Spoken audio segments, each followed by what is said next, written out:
गुजरात प्रांत की ओर से मैं डॉक्टर राजेश चौहान डॉक्टर विशाल जोशी साहब का हार्दिक अभिनंदन और स्वागत करता हूं। भारतीय इतिहास संकलन समिति की तृतीय व्याख्यान श्रेणी में गुजरात के पवित्र यात्राधाम गिरनार पर हमें मार्गदर्शन करे उससे पहले मैं उनका थोड़ा परिचय आपको करा दूं।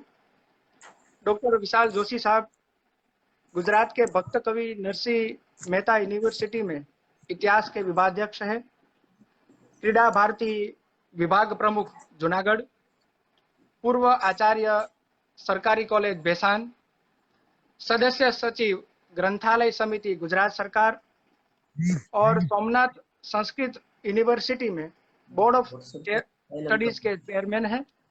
आज हमें पवित्र यात्राधाम गिरनार पर मार्गदर्शन करेंगे। फिर से भारतीय इतिहास संकलन समिति गुजरात प्रांत की समग्र टीम की ओर से मैं डॉक्टर विशाल जोशी साहब का हार्दिक अभिनंदन और स्वागत करता हूं। और लाइव लेक्चर सीरीज में जो हमें सुन रहे हैं उनका भी मैं हार्दिक अभिनंदन और स्वागत करता हूं। मैं आगे डॉक्टर विशाल जोशी साहब को विनती करता हूं कि हमें पवित्र यात्राधाम गिरनार पर हमें मार्गदर्शन करें। डॉक्टर विशाल जोशी साहब, धन्यवाद।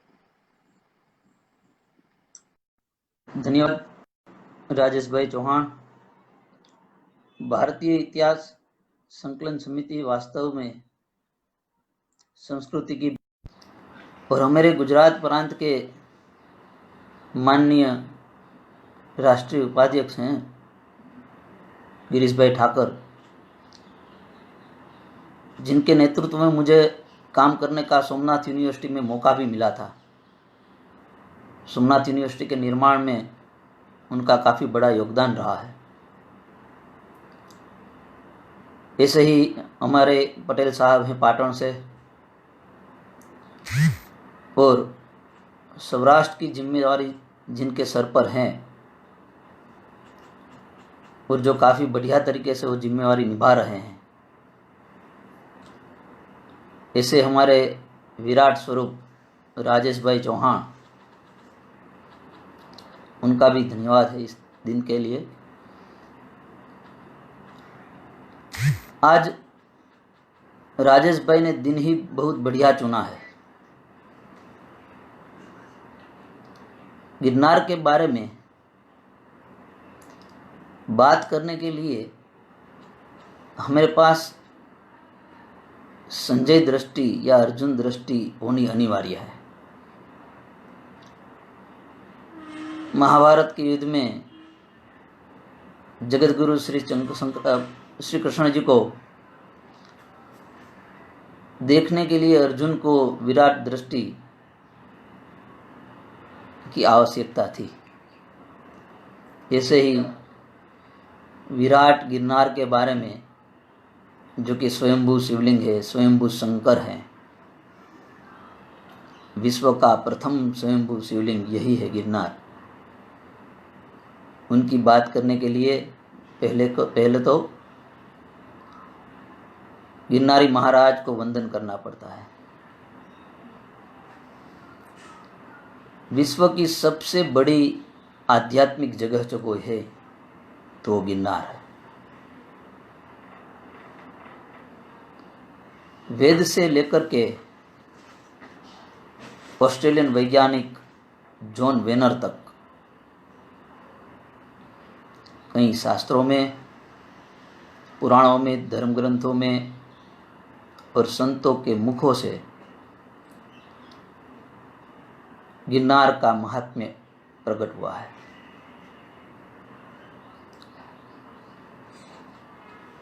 मेरे दादाजी कहा करते थे कि गिरनार के बारे में सुनना वो माता पिता की कृपा है तो ही शक्य है। गिरनार को देखना गुरु महाराज की कृपा है तो देख सकते हो, मगर गिरनार को जानना और उनको पहचानना ईश्वर की कृपा के सिवा वो बात शक्य नहीं है। विश्व की सबसे बड़ी पवित्र एवं आध्यात्मिक जगह। हिमालय के दादा गुरु जिनको कहा जाता है, मैं राजेश चौहान जी का हृदयपूर्वक आभार इसलिए हूँ कि स्वयंभू गिरनार के बारे में, स्वयंभू शिवलिंग, इनके बारे में बात करने के लिए उन्होंने ये आषाढ़ मास की शिवरात्रि ही चुनी। आज शिवरात्रि का मंगल दिन है, पावन दिन, और इस तेरस के दिन मृगशीर्ष नक्षत्र के दौरान अमृत घड़ी में हम सबका मिलन राजेश भाई चौहान की बदौलत हुआ है। बहुत बढ़िया बात है। दिन भी इतना अच्छा है, समय भी बहुत ही बढ़िया है, पवित्र है, और जो हमें बात करनी है वो गिरनार के बारे में बात करनी है, यानी कि शिव के बारे में बात करनी है, स्वयंभू शिवलिंग के बारे में बात करनी है। हमारा जो सौराष्ट्र का इलाका है, शास्त्रों में लिखा गया है कि पूरे के पूरा सौराष्ट्र हैं, उन पर यह गिरनार की पर्वतमाला थी, माउंटेन था गिरनार का।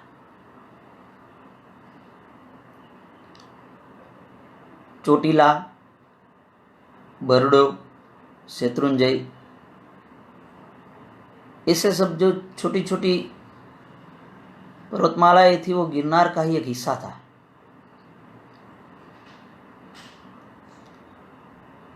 श्री कृष्ण भगवान के द्वारिका वो भी एक गिरनार का पार्ट था। Dwarka is the part of Girnar, Somnath is the part of Girnar, Shatrunjay जो कि जैन समुदाय के लिए काफी पवित्र माना गया है, Shatrunjay also part of Girnar. तो जो सौराष्ट्र में आज जो दिखाई दे रही है वो सब पवित्र धार्मिक जगहें हैं, वो गिरनार का ही एक हिस्सा थी। पूरे सौराष्ट्र में फैला हुआ ये गिरनार कालक्रम में, जैसे कि शास्त्रों में कहा गया है, उनकी हाइट कम होती जा रही है। तो ये तय है, वेद में भी उनका उल्लेख है। विश्व का सबसे प्राचीनतम ग्रंथ वेद के दूसरे मंडल में गिरनार के बारे में काफी बड़ा वर्णन, महात्म्य उसमें दर्शाया गया है। ऋग्वेद में लिखा गया है, नरमुर नामक राक्षस को मारने के बाद, दानव को मारने के बाद इंद्र और आदि देव थे वो काफी अस्वस्थ हो गए थे। मन की शांति के लिए ये सभी देवलोक और खुद इंद्र उज्जैन आकर के तपश्चर्या करते हैं। वेद में, ऋग्वेद में काफी बढ़िया वर्णन गिरनार का इस तरीके से किया गया है। ऐसे ही हमारे रामायण में उनका महिमा, उनका महात्म्य दर्शाया गया है। रामायण में किष्किंधा कांड, बाल कांड आदि में उज्जैन का धार्मिक महात्म्य प्रकट हो रहा है। हमारे प्राचीनतम धर्म ग्रंथ ऋग्वेद, रामायण और महाभारत, महाभारत में तो कई जगह रैवत तक की ये जो आध्यात्मिक और धार्मिक ताकत है, उनका महात्म्य है, उनका बेखूबी से उल्लेख हुआ है। महाभारत के अंदर सभा पर्व, वन पर्व में रैवत तक की महत्ता दर्शाई गई है। उनके अलावा भीष्म पर्व, कर्ण पर्व आदि में भी रैवत तक का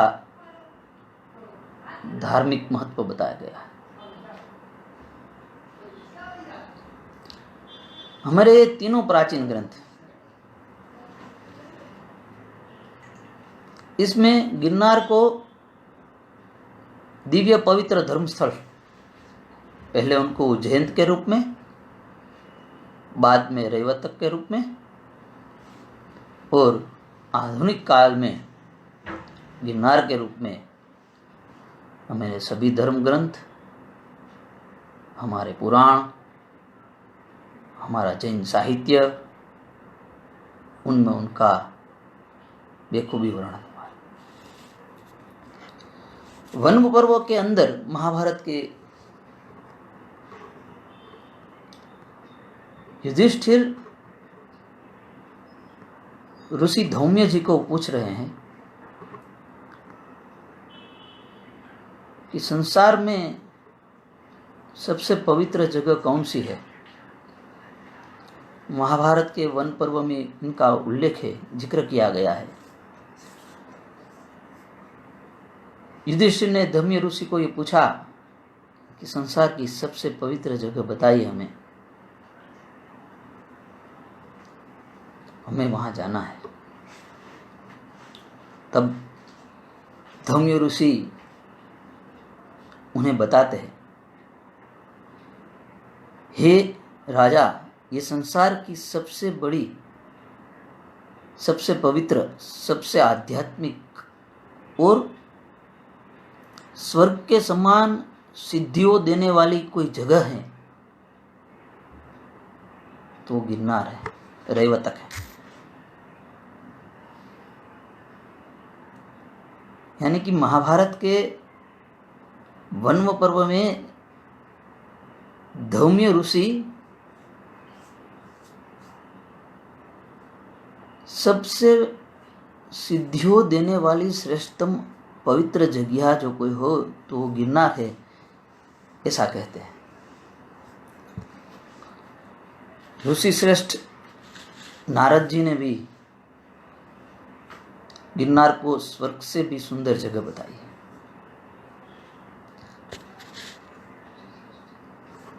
महाभारत का जो सुभद्रा हरण का प्रसंग था, जिनसे कि कृष्ण और अर्जुन भी चिंतित थे,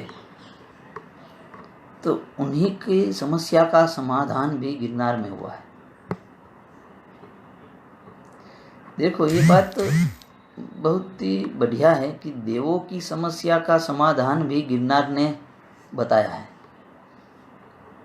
यानी कि गिरनार के द्वार पे देवों की समस्या का भी समाधान हुआ है। इतनी बड़ी पवित्र जगह यह है। यहाँ एक दूसरा भी प्रसंग बनता है। यहाँ गिरनार में मुचकुंद ऋषि तपस्या कर रहे थे, और जो एक कालीवन राक्षस का वध भी हमारे यहाँ गिरनार के मुचकुंद गुहा में हुआ है। मुचकुंद गुहा काफ़ी प्रसिद्ध हैं विश्व में, मुचकुंद ऋषि और नथुराम शर्मा के बदौलत।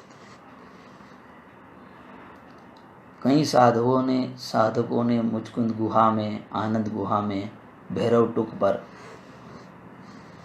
पत्थर चट्टी पर, कमंडल कुल पे, महाकाली की टुक पे तपस्या कर साधकों ने सिद्धि हासिल की है। आज भी ऐसी अनेक जगह गिरनार में मौजूद हैं जहाँ ये साधु संत समाधि लगा करके बैठे हैं।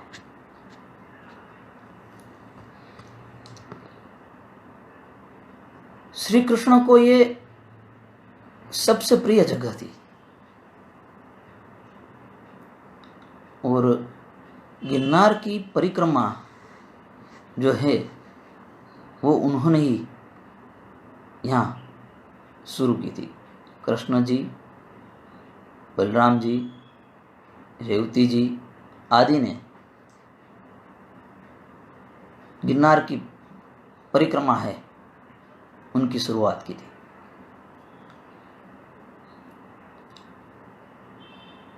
खुद उनके बड़े भाई बलराम जी हैं, उनका विवाह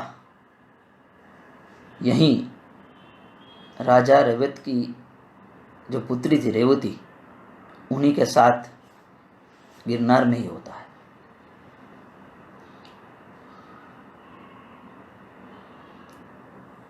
गिरनार में ये जो यहाँ पे रेवती कुंड है वो उन्हीं के नाम पर है और उन्होंने ही बनवाया था। ये रेवती कुंड काफी प्राचीन और पवित्र है, इसलिए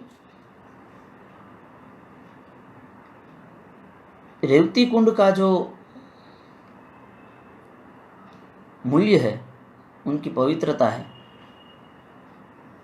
वो उनमें बिठाए गए 27 नक्षत्रों के लिए है।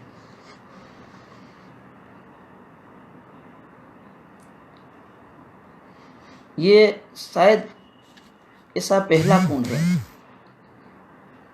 कि शास्त्रों में बताए गए हुए उनकी रचना हुई है और 27 नक्षत्र उस कुंड में मौजूद हैं और उनकी पूजा होती है। उन्हीं की नजदीक ही दामोदर कुंड भी है, जहाँ की नरसिंह मेहता, सहजानंद स्वामी स्नान करने के लिए आते थे और विश्व प्रसिद्ध भजन वहीं पर उन्होंने समाज के लिए रचे। वैष्णव जन तो તેને રે કહીએ। આંતરરાષ્ટ્રીય ભજનનું નિર્માણ પણ નરસિંહે આ તીર્થસ્થળ પર કર્યું છે। જૈન સાહિત્યની અંદર પણ આ દિવ્ય ભવ્ય गिरनार का काफी बढ़िया वर्णन किया गया है। प्रबुद्ध चिंतामणि, रैवतगिरी रासु, प्रभावक चरित्र, विविध तीर्थकल्प आदि किताबों में, आदि पुस्तकों में, जो कि जैन पुस्तक है, जैन साहित्य है, उनमें गिरनार की पवित्रता का बेखूबी वर्णन हुआ है। सारे विश्व के जन समुदाय के लोग नेमिनाथ भगवान के कारण, जो कि नेमिनाथ भगवान की ये पावन तीर्थभूमि रही है, 22वें तीर्थंकर नेमिनाथ जी से गिरनार जुड़ा हुआ है और सारे विश्व के जो जैन समुदाय के लोग हैं वो गिरनार को पवित्र नजर से देख रहे हैं। ऐसे जैन साधक भी इधर हैं, ऐसे साधु संत भी हैं कि जिन्हीं के कारण गिरनार विश्व प्रसिद्ध है। हमारे यहाँ के निर्मल सागर जी महाराज, हमारे यहाँ के भाई जी महाराज,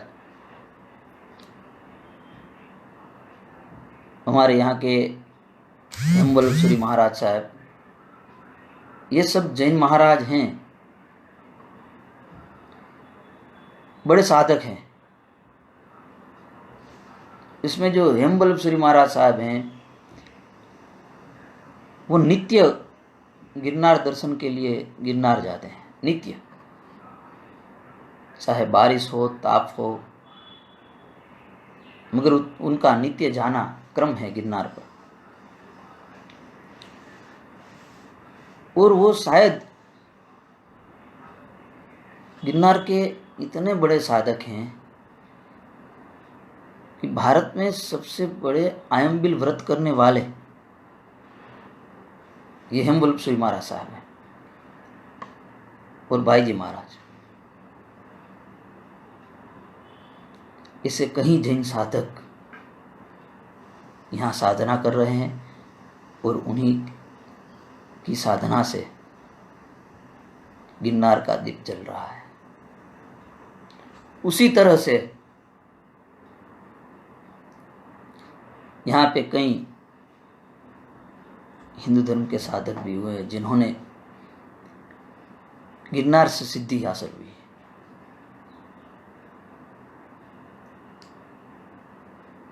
उसकी जो हम बात करें तो शायद मैं मानता हूँ पूरा दिन निकल जाए,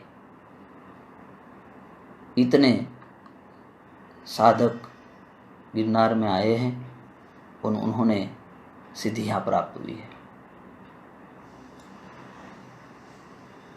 ऑस्ट्रेलियन वैज्ञानिक जॉन वेनर हर साल गिरनार में आते हैं, हर साल। उन्होंने बताया, उन्होंने 10,000 पेज 10,000 पेज में एक किताब लिखी है गिरनार के बारे में और उन्होंने ये सिद्ध कर दिया है। ये ऑस्ट्रेलियन वैज्ञानिक है, ऑस्ट्रेलिया में उसका बहुत ही बड़ा नाम है, प्रतिष्ठित व्यक्ति है ये। ऑस्ट्रेलियन वैज्ञानिक की तरह से फ्रांस, जर्मनी और जापान के कई साइंटिस्ट गिरनार आते जाते रहते हैं। ऑस्ट्रेलियन वैज्ञानिक जॉन वेनर ने यह प्रूव कर दिया है कि Girnar is the central point of the world. विश्व की यह धरी है और सारा विश्व गिरनार की बदौलत है, ऐसा जॉन वेनर ने सिद्ध कर दिया है। ये एक ऑस्ट्रेलिया का वैज्ञानिक है और गिरनार का ये भक्त है। गिरनार के बारे में, गिरनार के सारे मंदिरों के बारे में, सारे आश्रमों के बारे में, उनकी प्रसिद्ध गुहाओं के बारे में उन्होंने बहुत बढ़िया लिखा हुआ है। तो देखिए, वेद से लेकर के वेनर तक, पूर्व से लेकर के पाश्चात्य तक, सभी लेखकों ने ये स्वीकार कर लिया है कि गिरनार में कुछ न कुछ तो है ही।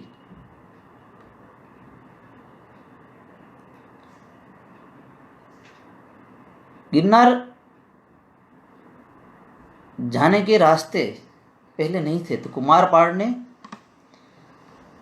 सबसे पहले गिरनार जाने के लिए रास्ता बनवाया था। बाद में हमारे जूनागढ़ के नवाब रसूल खान ने वहाँ का रास्ता बनवाया था।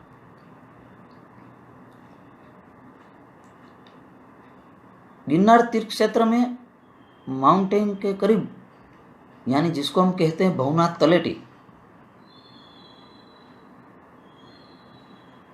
उसमें काफी ऐसे बढ़िया आश्रम हैं, संत हैं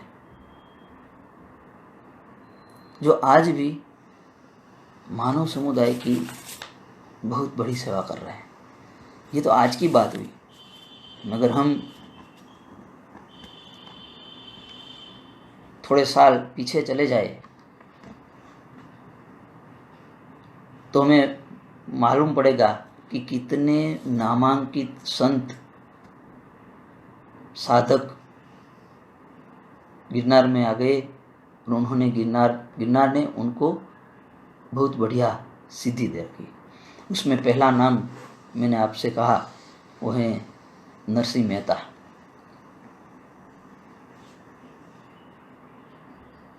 जो कि गिरनार की उपासना करने के बाद उनको ये सरस्वती मिलती है और वो सरस्वती के कारण वो सारा देवलोक गिरनार में लाते हैं। नरसिंह के भजनों में इतनी ताकत थी, गिरनार में बैठे बैठे वो उनके भजन देवलोक के सारे देवताओं को नीचे आना पड़े, ये नरसिंह को गिरनार से मिली हुई बहुत बड़ी सिद्धि है। और जो नरसिंह ने भारत को दिया है, एक ही भजन बस मैंने आपको कहा, जैसे कि वैष्णव जन तो तेने रे कहिए पीड़ पर आई। नरसिंह हमारा जूनागढ़ और गिरनार का गौरव है। ऐसे ही कई नाम है, जैसे कि दादा मैकरण है, पाश्चात्य भारत का ये बहुत ही बड़ा संत दादा मैकरण। उन्होंने गिरनार में आकर के तपस्या की थी। इस तरह से संत देवीदास, संत मुरदास, ये सब चमत्कारिक पुरुष और संत हैं। हमारे गुजराती साहित्य में उनका बड़ा योगदान रहा है। उनके भजन, उनका साहित्य, उसमें बहुत बड़ी फिलोसॉफी भी है और बहुत बड़ा स्पिरिचुअलिटी एंगल भी है।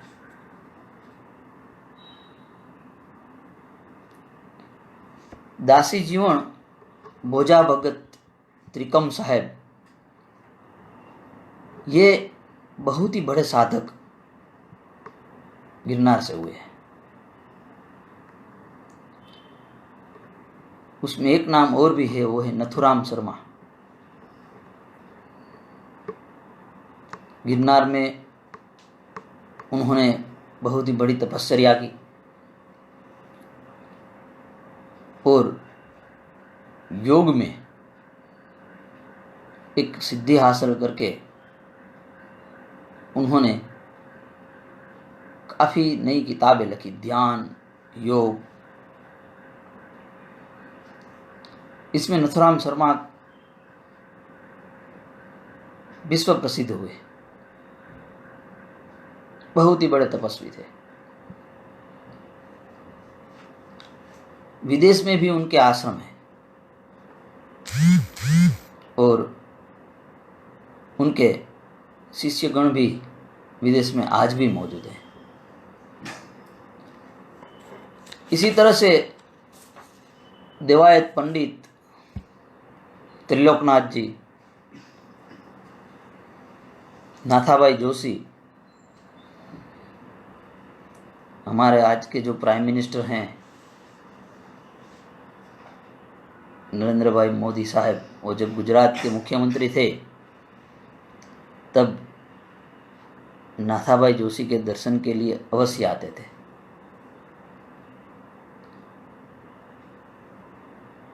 उसमें और भी एक नाम है बीच में, और वो है स्वामी विवेकानंद का।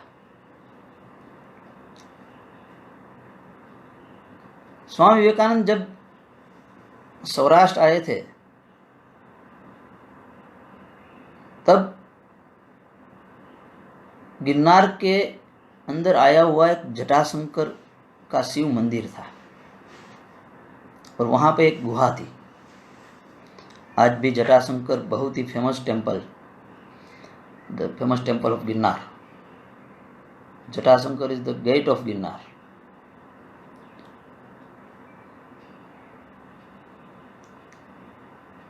जटाशंकर की गुहा में आकर के विवेकानंद ने ध्यान लगाया। वह जगह उनको इतनी पसंद आई कि वो बार बार यहाँ जूनागढ़ में आए। सोमनाथ गए, वहाँ से फिर जूनागढ़ आए, जूनागढ़ से फिर पोरबंदर गए, पोरबंदर से वापस जूनागढ़ आए। और उन्होंने उनकी किताब में लिखा कि मुझे गिरनार का आकर्षण रहा है। देखिए, वेद से लेकर जॉन वेनर तक, या देखिए विवेकानंद तक, ये जो विश्व प्रसिद्ध सिद्धस्थ महापुरुष हैं या अपने शास्त्र हैं, उसमें गिरनार की दिव्यता, गिरनार की भव्यता वर्णित हुई है। मैं तो यकीनन नसीबदार हूँ कि मुझे जन्मभूमि और कर्मभूमि दोनों गिरनार के रूप में मिले।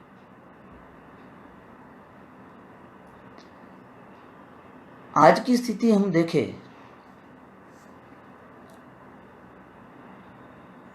तो गिरनार माउंटेन पर और गिरनार की जो भवनाथ तलेटी का जो विस्तार कहा जाता है, वहीं पे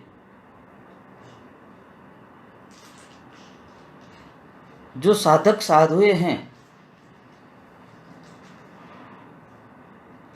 वो हर संकट में जन समुदाय के साथ खड़े रह जाते हैं। इसलिए हम गिरनार को संकट मोचन भी कहते हैं।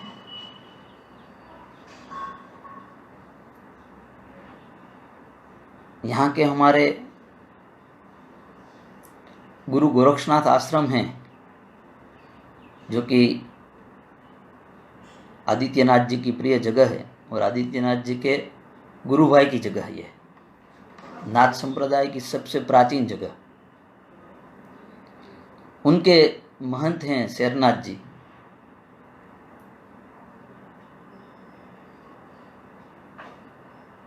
उनकी साधना, इनकी सेवा और उनका जो लंगर है वो 24 आवर चलता है। अनक्षेत्र भोजनालय उनका 24 कलाक 24 आवर। उनकी गौ सेवा, उनके वहाँ 200 गाय जो कि गिर की हैं, उसको देखने के लिए लोग आते हैं। इतनी बड़ी सेवा श्री शेरनाथ जी गायों की कर रहे हैं।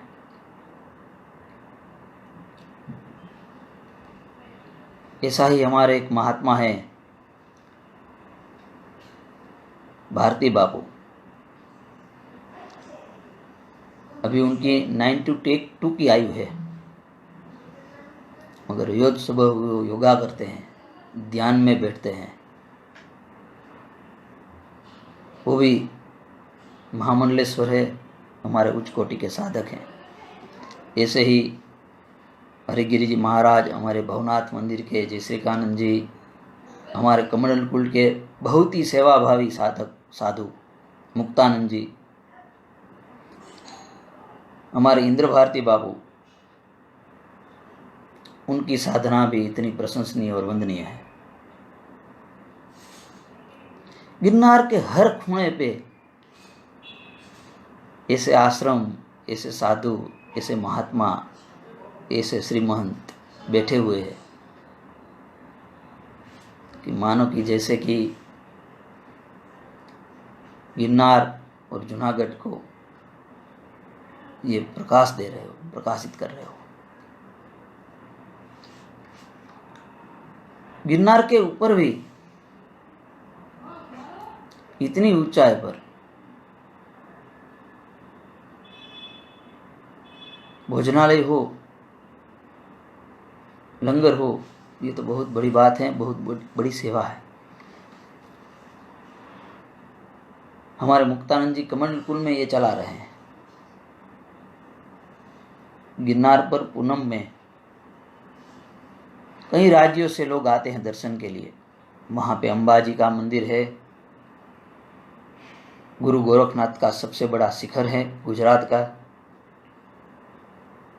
गुरु दत्तात्रेय की टुक है, वेंकटेश का सबसे प्राचीन मंदिर भी गिरनार है, पत्थर चट्टी। ऐसी कई जगहों पर लोग पूनम को आते हैं, बहुत बड़ी मात्रा में आते हैं। तो कमंडल कुल में इतनी ऊंचाई पर, उतनी हाइट पर निःशुल्क भजन व्यवस्था चल रही है, जहाँ की एक पानी की बोतल लेकर के जाना भी मुश्किल है काफ़ी। वहाँ लोगों को निरपेक्ष भाव से भोजन दिया जाता है।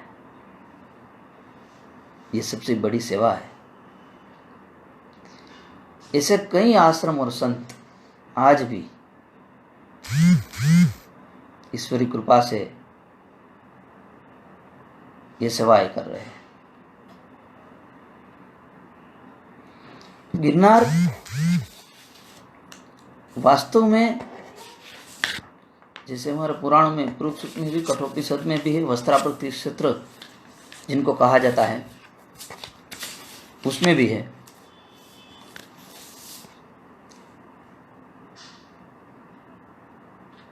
शंकर यानी कि एक ऋषि के स्वरूप में गिरनार दिखाई पड़ता है। मैं आपको अभी एक बुक से ये दिखाने का प्रयत्न करूंगा कि गिरनार है।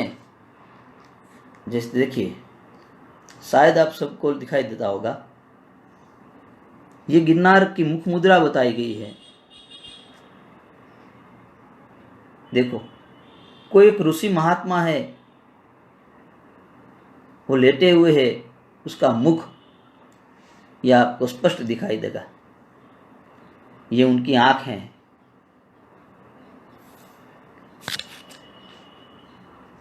तो ये दिव्य भव्य गिरनार आज भी इनकी कई गुफाओं में इतने बड़े साधक साधना कर रहे हैं। हमारे दो और संत महात्मा हैं, पुनीताचार्य जी और काश्मीरी बापू। उन्होंने हिमालय में भी तपस्या की है। हमारे भारती बापू ने नर्मदा में तपस्या की है। मगर ये सब महात्मा संत, उनको वहां पे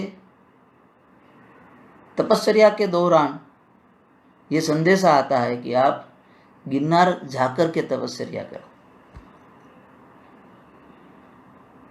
ये हिमालय का भी दादा गुरु है।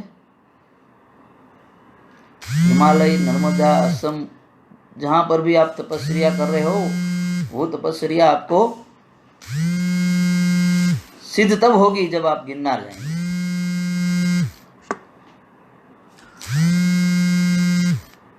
तो ये बात बहुत 30 मिनट की।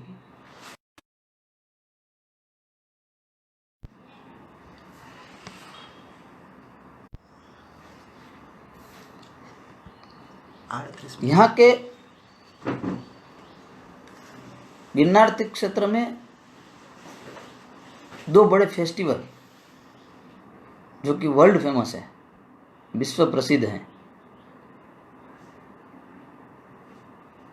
वो एक है गिरनार की परिक्रमा और दूसरा महाशिवरात्रि का मेला।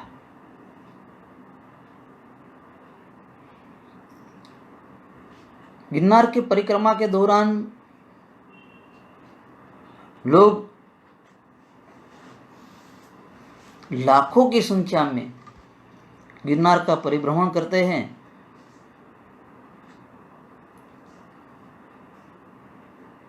ये 36 किलोमीटर की रेंज है। उसमें शायद 4 दिन में 8 से 10 लाख लोग आते हैं गिरनार की परिक्रमा के लिए, परिभ्रमण के लिए। ये पूरा जानवरों का इलाका है, जो कि लायन के लिए फेमस है सारे विश्व में। गिरनार में, भवनाथ तीर्थ क्षेत्र में लायन आते जाते रहते हैं। पूरा गिर फॉरेस्ट का गिरनार का इलाका है। मगर ये 4 या 5 दिन में जो 8 से 10 लाख लोग परिक्रमा के लिए आते हैं, भगवान श्री कृष्ण ने जिस परिक्रमा की शुरुआत की है, यहां से लेकर के आज तक किसी यात्रालु या श्रद्धालु को किसी जानवर से नुकसान नहीं हुआ। यहां तक कि किसी को बिच्छू ने भी काटा नहीं है।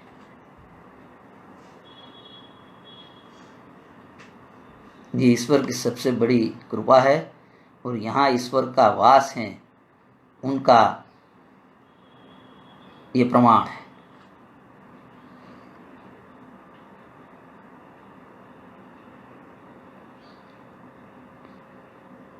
इसी तरह से शिवरात्रि का जब मेला लगता है तो ये 5 दिन के लिए इसी तरह 8 से 10 लाख लोग भवनाथ तीर्थ क्षेत्र में आते हैं।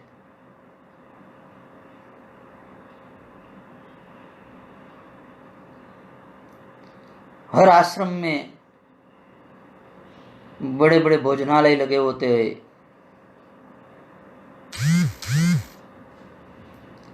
किसी भी नात जात का भेदभाव नहीं होता यहाँ पे, न तो शिवरात्रि में होता है न परिक्रमा में होता है। सभी लोग साथ में बैठ करके खाना खाते हैं, भजन करते हैं, भोजन करते हैं और गिरनारी की कृपा पामते लेते हैं। इतने लोग इतने दिनों के लिए किसी भी भेदभाव के बिना एक परिवार की तरह यहाँ पे रहते हैं।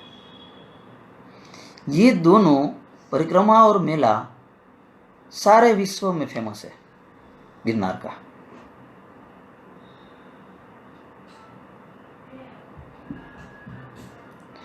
सोचिए ये बात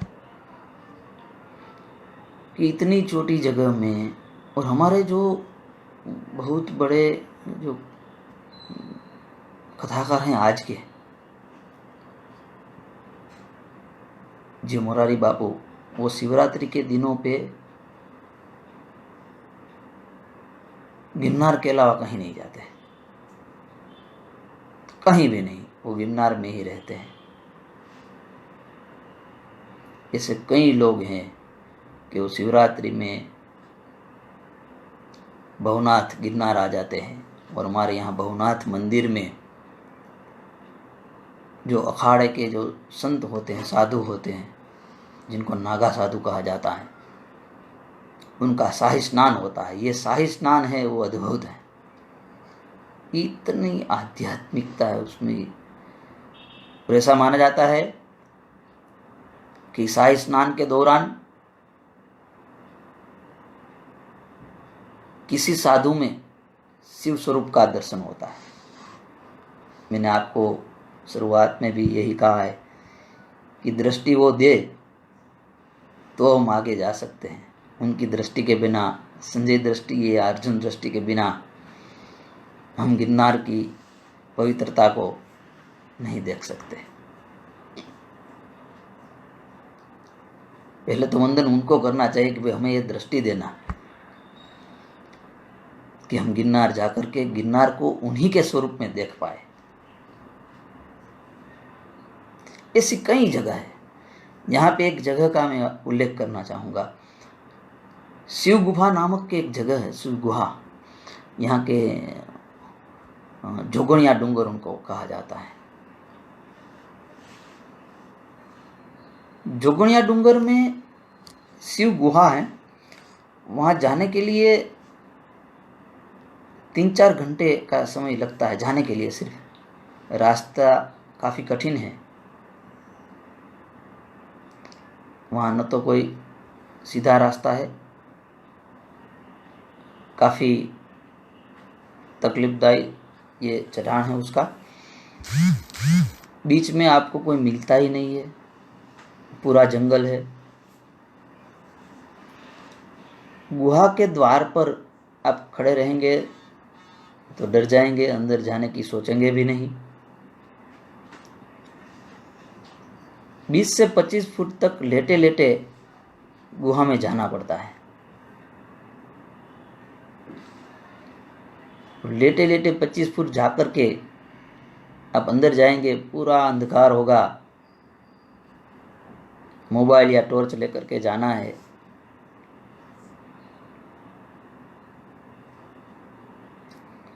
तो वहाँ एक अद्भुत शिवलिंग है गुहा में।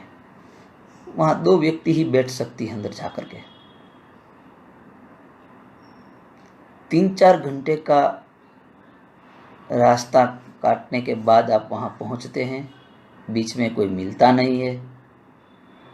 गुहा में 20-25 फुट लेट करके जाना है और जाकर के आप वहाँ देखेंगे तो शिवलिंग पर बिलीपत्र और पुष्प ऐसे ही होगा जाने की अभी कोई वहाँ बिलीपत्र लगा के चढ़ा करके पूजन करके गया है। इतनी चमत्कारिक जगह है ये। ऐसा माना जाता है कि अश्वत्थामा का वास इस जोगणिया डूंगर पे है, जोगणिया पे है, और वो अश्वत्थामा उनकी हर रोज पूजा करने के लिए आते हैं। देखो, मैंने पहले कहा था कि देवताओं की समस्याओं का समाधान यहाँ हुआ है। जबकि अश्वत्थामा का मणि निकाल गया था तो वो अस्वस्थ हो गया था, तो वो स्वस्थ होने के लिए गिरनार आया।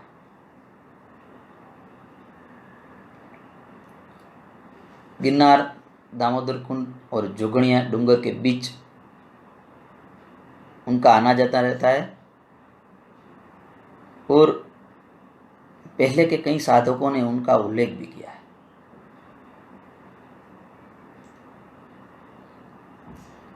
ये शिव गुहा जैसी चमत्कारिक जगह गिरनार के ऊपर महाकाली की टुक जो लास्ट में है, वो भी साधकों के लिए बहुत ही बड़ी जगह है। कई साधुओं ने वहाँ साधना की है। ये गिरनार जगह ऐसी है कि यहाँ हृदयस्थ एक नाम लेने से वो 1000 नाम हो जाते हैं।